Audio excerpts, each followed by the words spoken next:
What exactly is emotional intelligence and how do you measure it? You don't, because there's no such thing as emotional intelligence. You know why? Because I can control your emotions right now. I can control any woman's emotions. You know how I do that? Tequila. That's how you do it. Tequila makes her clothes fall off. I can control men's emotions. You know how I do that? 100 milligrams of Tren right now. I could just shoot you up with Tren. You'll definitely, that's a mood altering drug. Nothing intelligent about that, because emotions are part of our biology. Emotions are just a way of us processing the information that our environment presents to us. Fear, happiness, rage. I'm trying to think of the 5 base emotions, right? And then there's more complex emotions that are built off or combinations thereof of those emotions. I think it's 5 or it might be 7 base emotions. And each one of those, guess how you can control those? Well, through hormones for sure, through alcohol, through drugs, so if I can use a physical process to change the way that you feel about something, that's not intelligence. That's just making you feel something. So get out of here. Go wipe your ass with the emotional intelligence crap. There is no such thing as emotional intelligence. There's nothing cognitive about emotions. Okay. I can certainly change your mood.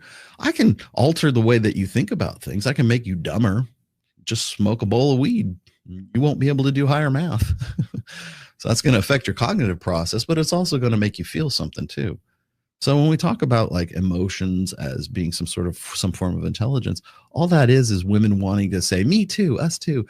We're going to raise our emotionality up to the level of rational, cognitive, logical, reasonable intelligence. No, you're not, because emotions aren't intelligence. They're feelings. As I keep saying, you want to know why women are overprescribed SSRIs, antidepressants? Because we've sold them on this idea that they can be permanently happy. What's happiness? Happiness is a base emotion. It's one of the 5 or 7. And we've taught them this idea that you not only can you be permanently happy, that you deserve to be, you're entitled to it. And if you can't achieve that, don't worry, girl. We've got Zoloft. We've got Xanax. We've got, I don't know, Adderall. We've got whatever it is. We got marijuana. We've got tequila. We've got some chemical way so that you never have to work to feel happy, because you cannot be happy. Happy is an emotion. Happiness is an emotion. So we can't be happy. We can do the things that make us feel the emotion of happiness, but happiness itself is not a state of being. There is no such thing as contentment. The human condition is defined by discontent. That means you ain't going to be happy. And if you're happy now, you won't be happy for long. You're going to be discontent at some point. I got my degree. I've got my bachelor's. Oh, now I need my master's. Oh, I got my master's. Now I need my doctorate. It's like, oh, I've climbed this mountain. Oh, but there's another mountain over there and it's high. Okay, well, I'm going to go and get to that one. And that's the thing, is like, that's one of the reasons why women aren't happy today, aren't like happy in a permanent sense. We've sold them this bill of goods. I keep telling, like, whenever I see these asshats talk about, well, women in marriages are happier. Men in marriage, men who get married are on the average happier than men who aren't married. I'm like, how do you use that as a metric?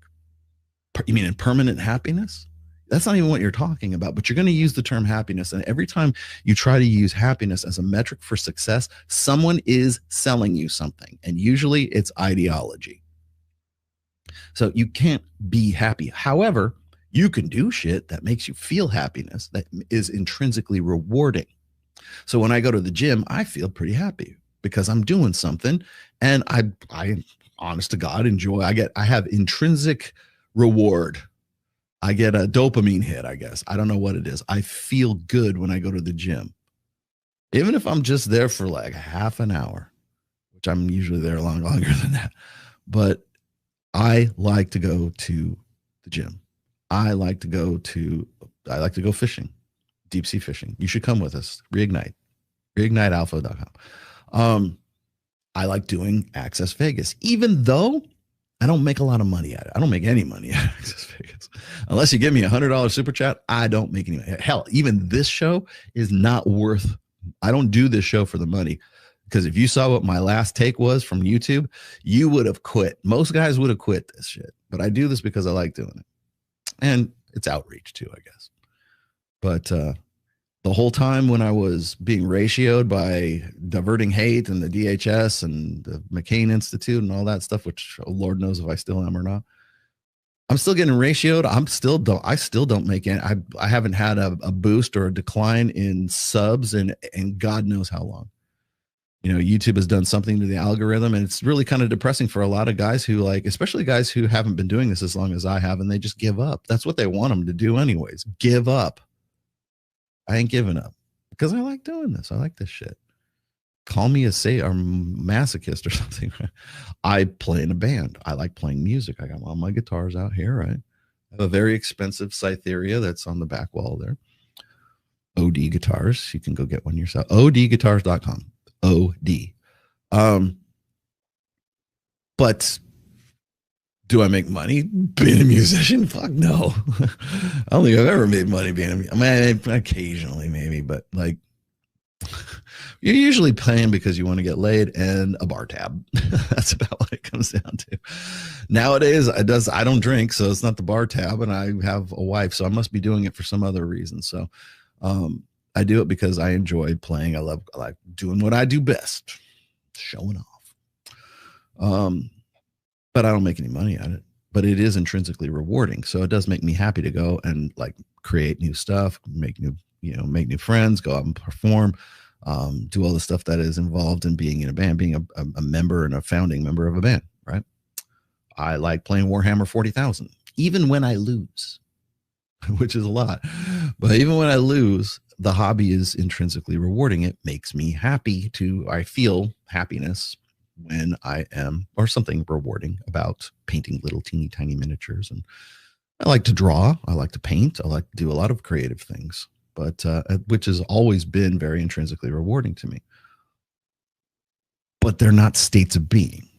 Once I stop playing, then I'm right back where I was. Once I stop writing, which I find eternally rewarding, and thank God I actually make money at it, right? But I would still do it even if I didn't. Like, those are the things that will help you creatively deal with the discontent that is the human condition.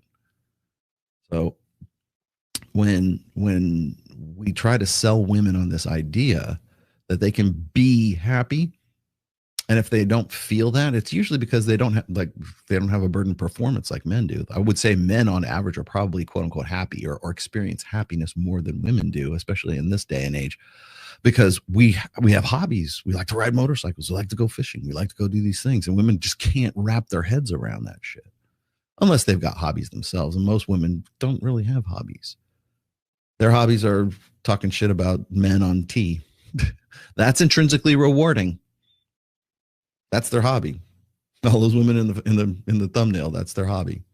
So they're never going to be happy. So if you believe, if your ideology, if your philosophy is, I am entitled to happiness, then how do you get that happiness?